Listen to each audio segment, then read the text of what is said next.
I still remember the day we ended things. It was a gray, rainy afternoon.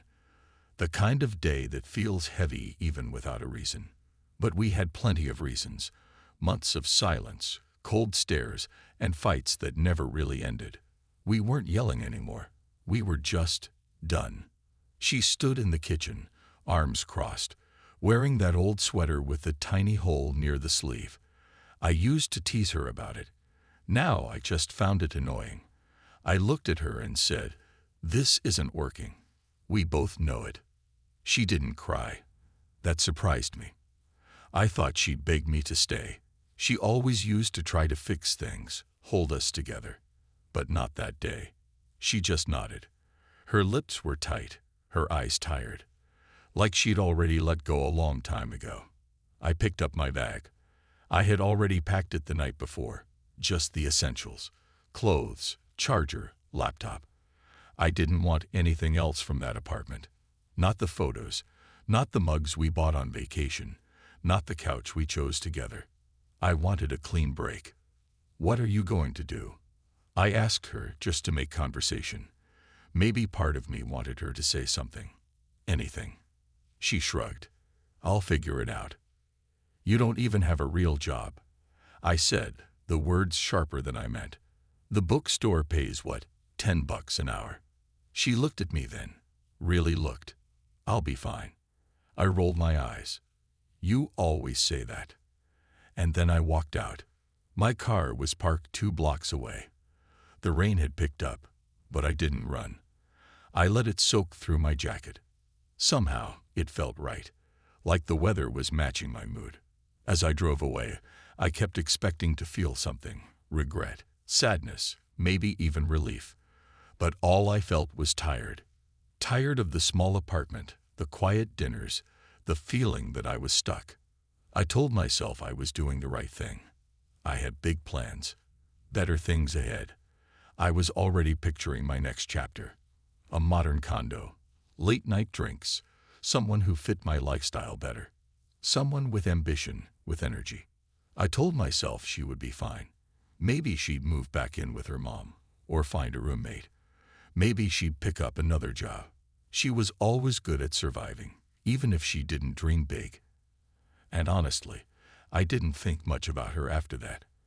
I was too busy enjoying my freedom. I posted pictures of my new place, my nights out, the dates with women who laughed at my jokes and didn't talk about poetry or dreams or feelings. I wanted her to see what she lost. I wanted her to wish she had held on tighter.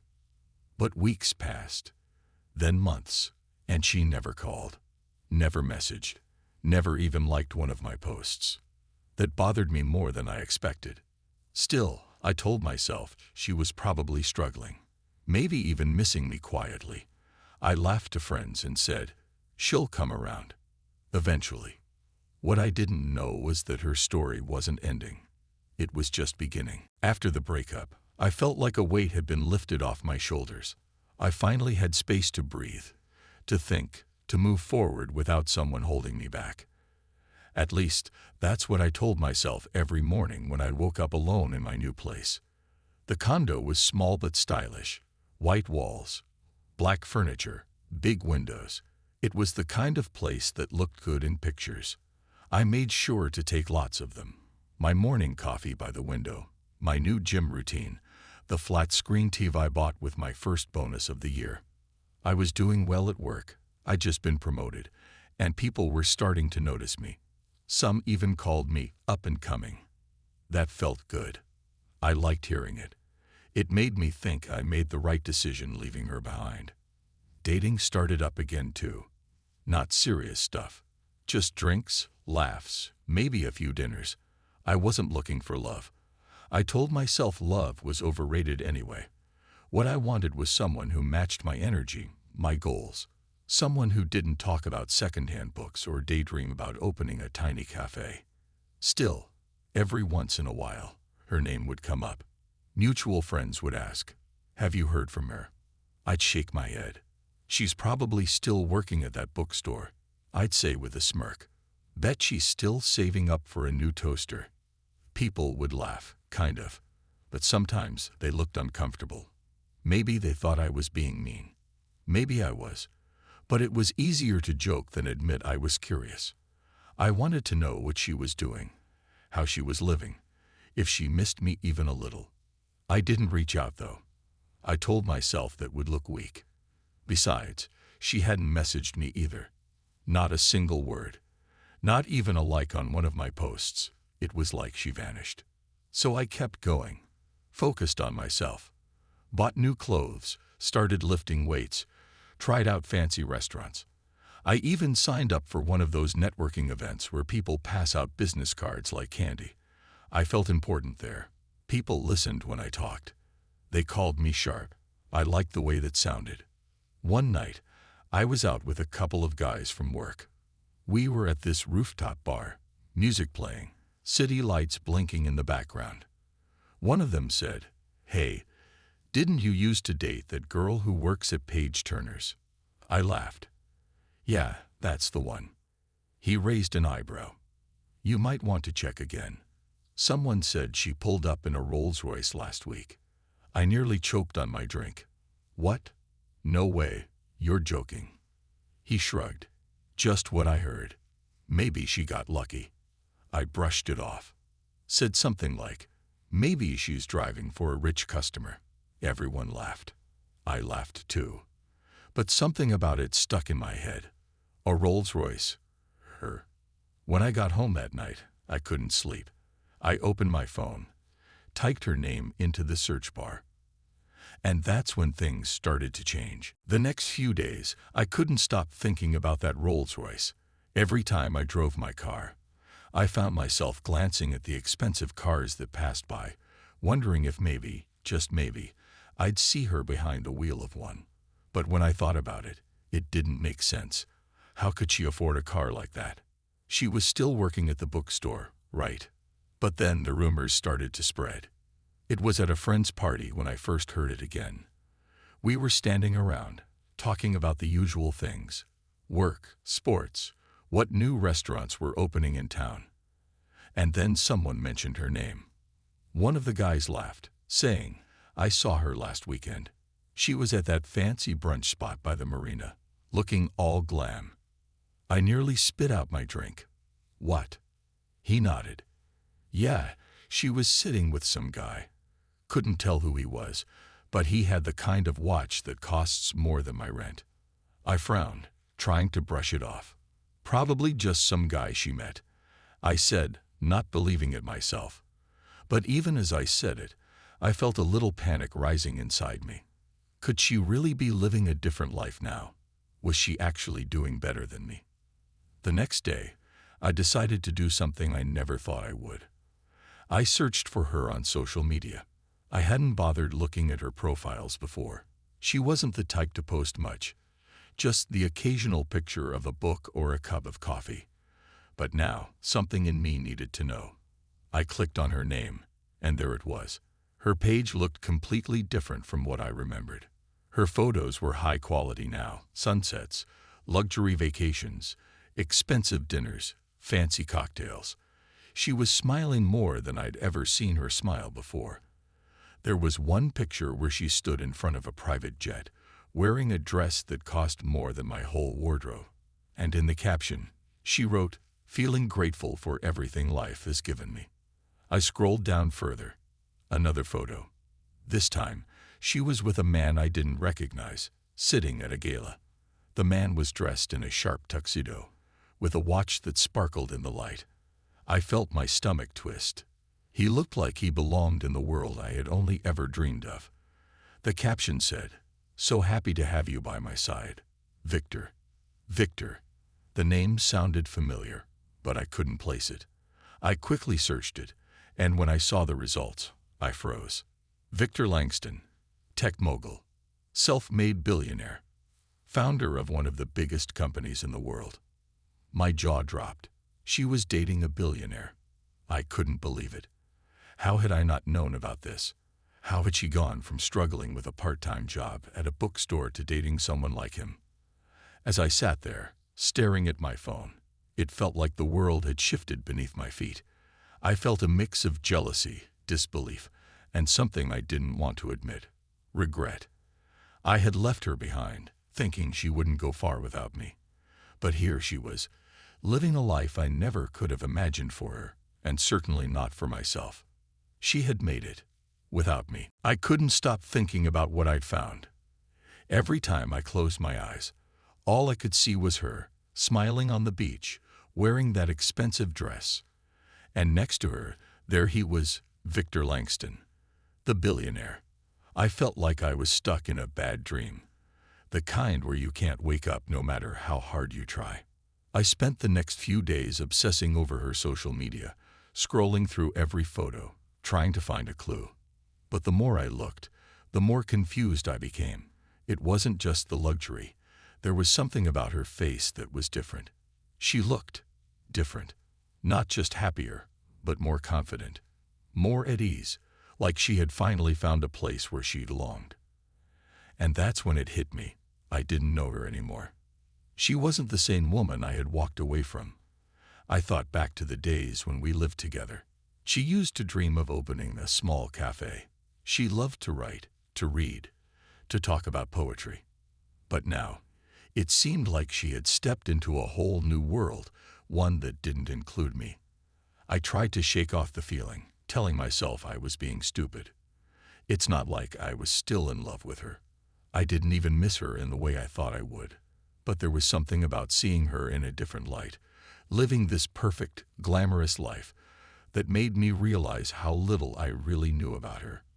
One evening, as I was sitting at home, staring at my phone again, I got a message. It wasn't from her. It was from a mutual friend. "Hey, did you see what's going on with her name?" they asked. "She's been hanging out with Victor Langston. Looks like they're a thing now." I read the message again, feeling a strange sense of panic. "Yeah, I saw," I typed back, trying to sound casual. But I wasn't casual. I was anything but casual. I hit send, then put my phone down, hoping the feeling of unease would go away. But it didn't. The next weekend, there was an art gallery opening in town, one that some of my colleagues were attending. I didn't expect to see her there. Why would she be? But when I walked in, I stopped dead in my tracks. There she was, standing across the room, laughing with a group of people. She was wearing a sleek black dress, the kind that made her look like she belonged on a red carpet. Her hair was styled differently, more polished, but still somehow natural. And next to her was him, Victor Langston. He looked just as out of place as I did in this crowd of well-dressed, wealthy people, but he looked at her like she was the only person in the room. The way he smiled at her, the way he listened when she spoke, it was clear they had something real. I stood there for a moment, just watching them. I felt like I was in the wrong story, like I had somehow ended up in a life that wasn't mine anymore. I wanted to go over, to say something, but I didn't. I couldn't. Instead, I walked to the bar, ordered a drink, and tried to pretend like my world hadn't just been turned upside down. But deep down, I knew the truth. She wasn't just doing well without me. She was thriving. And I was just watching from the outside. It had been a few days since that art gallery, and I couldn't get the image of her out of my mind. Every time I closed my eyes, I saw her laughing with Victor Langston, standing in the middle of that crowd like she belonged there, like she was one of them now. I told myself it didn't matter. I had moved on. I didn't need to care about her life anymore. But the more I tried to push it aside, the more curious I became. Who was this guy, Victor? How had he stepped into her life so quickly, so completely? I decided to look into him. And this time, I wasn't just browsing for curiosity. I was determined to find out everything. I searched for his name again, Victor Langston. I found all kinds of articles, interviews, and photos. He was everywhere. Billionaire, tech mogul, founder of one of the biggest companies in the world. His face was on the covers of magazines.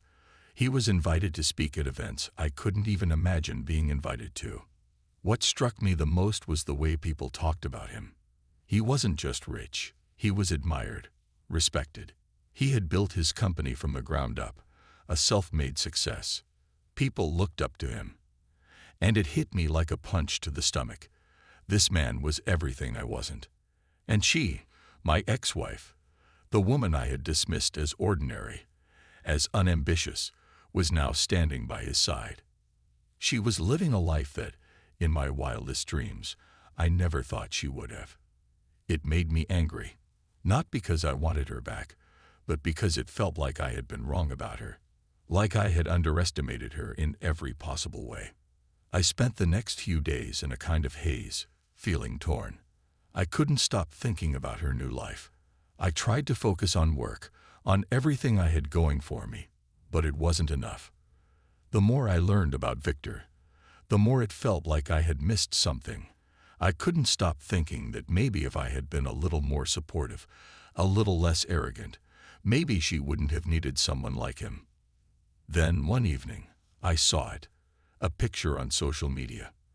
It was a candid shot, taken at some event. She was standing beside Victor, but this time, she was looking directly at the camera. And her smile. It was so wide, so genuine, I felt a strange wave of envy. It wasn't just the smile. It was the way she looked. So confident, so happy, so at peace. I realized as I stared at that picture that I didn't recognize her anymore. This wasn't the same woman I had left behind. This was someone new, someone who had found her place in the world, without me.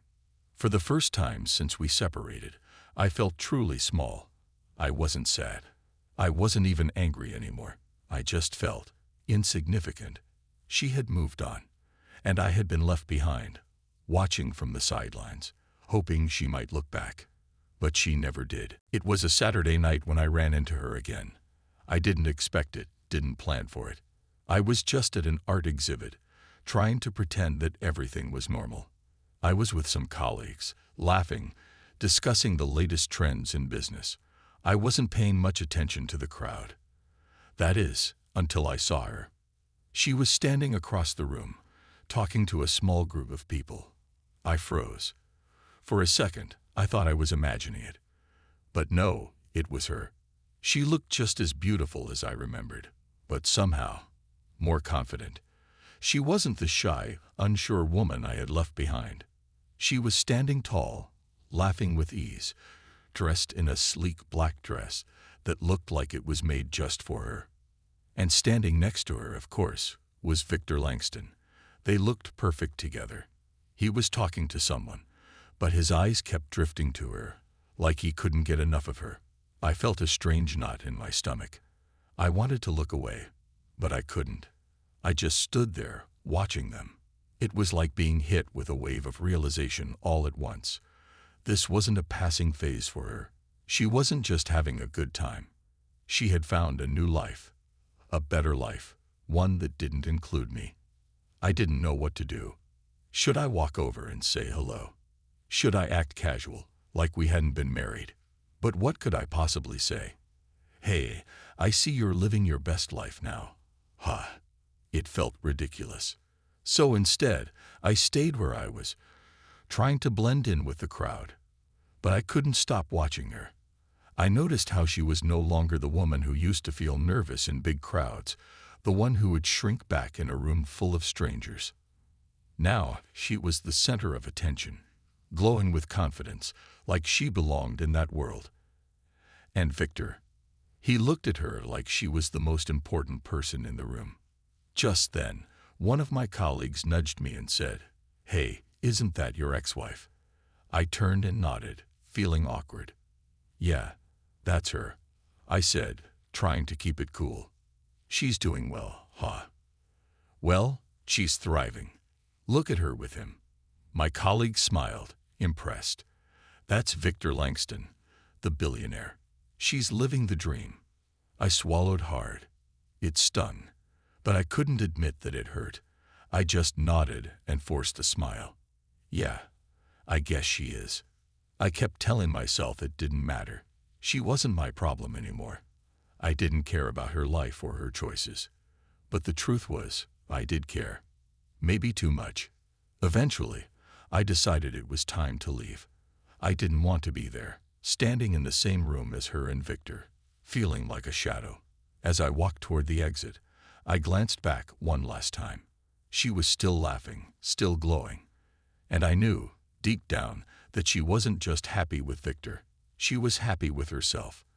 And that was something I had never been able to give her. It was clear now. She didn't need me. She never had. A few days after the art exhibit, I still couldn't shake the feeling that something had shifted.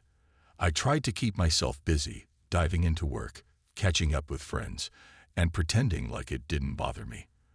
But no matter how hard I tried, I couldn't stop thinking about her and Victor. They seemed perfect together, and it ate at me. I kept wondering what she saw in him, what he had that I didn't. Then, out of nowhere, I got a message. It wasn't from her, but it was something that felt like it was leading me to her. The text came through late at night. It was from a mutual friend, someone I hadn't heard from in a while. The message was simple, just a few words. You need to talk to her. She's been asking about you. At first, I thought it was a joke. Why would she ask about me? After everything that had happened, after how easily we both moved on, it seemed strange. But then my heart skipped a beat. Could it be possible? Had she been thinking about me? I wasn't sure what to do. Part of me wanted to reach out immediately, to send her a message and ask what she wanted, but the other part of me hesitated. I'd spent so long telling myself I was better off without her. I had been so proud of the life I was building, of the freedom I had. Why should I go back to that world of uncertainty? Maybe she had moved on. Maybe I was just a chapter she had closed a long time ago. But curiosity won out. I picked up my phone and typed a quick message. Hey, I got a message saying you've been asking about me. What's up? I didn't expect an immediate reply. In fact, I almost didn't expect one at all. It had been so long since we spoke, since we even crossed paths in any meaningful way. But to my surprise, within minutes, my phone buzzed. It was her. I know this might seem weird, she wrote, but I've been thinking about you lately. I know we ended things on a strange note, but I wanted to reach out. My heart pounded. I sat there for a few moments, just staring at the words on the screen. Could this be real? Was she really reaching out to me? I saw you at the gallery the other night, she continued, and I don't know. I guess I've been feeling like there's some unfinished business between us. Unfinished business. What did she mean by that? My mind raced, trying to figure out what she was thinking. Why was she suddenly reaching out to me after all this time? I've been happy with my life, with Victor, but I can't stop wondering how you're doing, she wrote. I don't want to disrupt anything, but I think we should talk. I read the message over and over again. Part of me felt like I was about to step back into a life I had left behind. Part of me felt excited to hear from her again, to see what had changed. But there was also a small voice in my head saying, what if you're making a mistake? I took a deep breath and typed back, I think we should talk too. I didn't know what would happen after that, but I did know one thing. It wasn't going to be easy.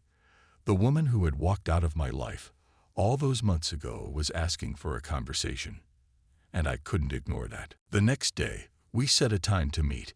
It was strange to think that after everything, after all the months apart, I would be sitting across from her again.